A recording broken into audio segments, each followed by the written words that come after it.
Merhabalar, Ev Lezzetleri kanalına hoş geldiniz. Bugün sizlerle son derece pratik bir pasta tarifi paylaşacağım. Kedi dili bisküviden mozaik pasta yapacağız. Öncelikle kremasını hazırlamakla işe başlayalım. 2 paket toz krem şanti kullandım ben. 1 çay bardağı süt, 100 mililitre sıvı krema kullandım. Sıvı krema benim evimde hazırda vardı. Değerlenmesi amaçlı ben kullanıyorum. Yarım kutu vardı. Ama eğer evinizde yoksa bu pasta için özel olarak almanıza gerek yok. Yerine 1 çay bardağı süt de ilave edebilirsiniz. Amacımız katı bir krem şanti elde etmek. Az sıvıyla çırpmak. 1 çay bardağı da pudra şekeri ilave edeceğim. Çünkü içine labne peynir girdiğinde krem şantinin tatlılık oranı düşüyor. Onu tamamlamak amacıyla pudra şekerini mutlaka ilave edin. Şimdi bu karışımı mikserimizle 3-4 dakika çırpıyoruz güzelce. Krem şantimizi hazırlıyoruz katı kıvamlı olarak mümkün olduğunca. Daha sonra 400 gram labne peyniri içine ilave ettim. Labne peynirle de güzelce çırptıktan sonra 3-4 dakika boyunca hemen diğer işlerim olana kadar oda sıcaklığında kalmasın diye çabuk eriyebiliyor, yumuşuyor. Buzdolabıma kaldırdım.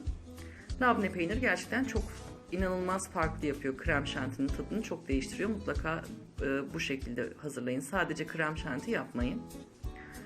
Ben kabımın içine 2 taraflı olarak geniş bir kap benimki. Streç film serdim. Hiç boşluk kalmayacak şekilde pastamızı rahat çıkartmak amacıyla işimiz bittiğinde. Pastamızın ölçüleri biraz fazla. Gördüğünüz gibi kabım da bayağı büyük. Eğer isterseniz siz yarı yarıya indirip daha küçük bir pasta elde edebilirsiniz. Kedi dili bisküvilerinin görüyorsunuz tek tarafı şekerli. O kısımlar içe gelecek şekilde lütfen dizin kedi dili bisküvileri, daha güzel görünecektir.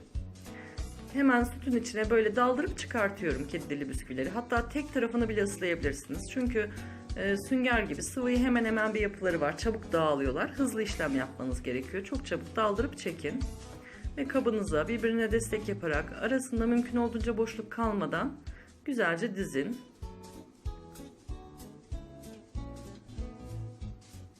Evet, en son olarak dizdikten sonra elimizle düzeltme işlemini tamamlayalım dikkatli bir biçimde. Çünkü hemen kırılıyorlar. Çok narin bisküviler.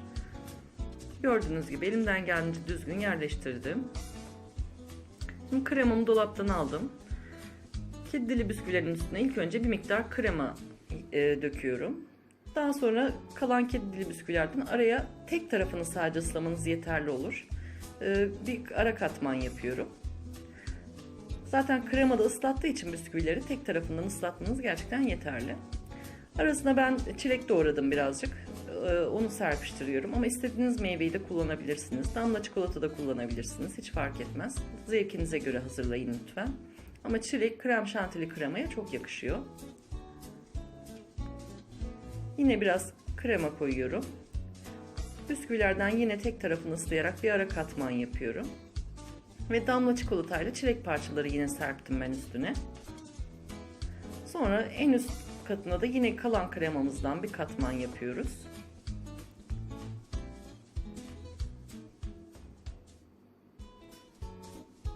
Ve kalan kedi dili bisküvilerimizi de kremanın üstüne yine tek tarafını ıslayarak düzgünce yerleştiriyoruz. Burası son katı. Ters çevirdiğimizde altta kalacak bu kısım. Hatta benim kabım çok büyük olduğu için kalıbım kedi dili bisküvilerim yetersiz geldi ve ben kenarda kalan boşlukları çilek parçalarıyla doldurdum, tamamladım yüksekliği eşitlemek amacıyla. Daha sonra streç filmini kapatıyoruz hava almayacak şekilde ve mozaik pasta olarak ben bunu sunum yaptığım için buzluğuma kaldırdım. Bir gece dinlendirdim 16 saat kadar. İyice buzlukta donmasını sağladım. Ama isterseniz bir gece buzdolabının alt kısmında da dinlendirip normal bir pasta olarak, daha yumuşak kıvamlı bir pasta olarak serviste edebilirsiniz. Tamamen zevkinize göre 2 çeşit olarak sunabileceğiniz bir pasta. Ertesi gün buzluğumdan çıkarttım. Servis tabağıma streçini açıp ters çeviriyorum. Üstündeki streç filmini aldıktan sonra akşam yaptığımda hazırlarken kremamdan bir kase kadar artmıştı. Konuşamadım, kusura bakmayın. O kremayı ben buzdolabında saklamıştım. Onu yumuşak bir şekilde üzerine güzelce dekore ettim. Ve üstünde yine artan çilek parçalarımla süsledim. Ama isterseniz çikolatayla da servis edebilirsiniz üstünü. Ya da hiçbir şey de sürmeden direkt o şekilde de sunum yapabilirsiniz. Öyle de lezzetli oluyor. Pastanızı dilimlemeden önce eğer buzluktan çıkarttıysanız, difrizde dondurduysanız benim gibi, lütfen bir 15-20 dakika bekleyin ki kesmek için işiniz kolaylaşsın. Yoksa çok katı olduğu için kesemezsiniz. Ama hani buzdolabının alt kısmında dinlendirdiyseniz o zaman direkt hemen servis edip kesip kalanını da hemen buzdolabınıza kaldırın. Çünkü çok çabuk yumuşuyor içindeki krema. Evet, şimdi içini de görüyorsunuz bu şekilde. Benim misafirlerim çok beğendiler. Umarım siz de beğenmişsinizdir.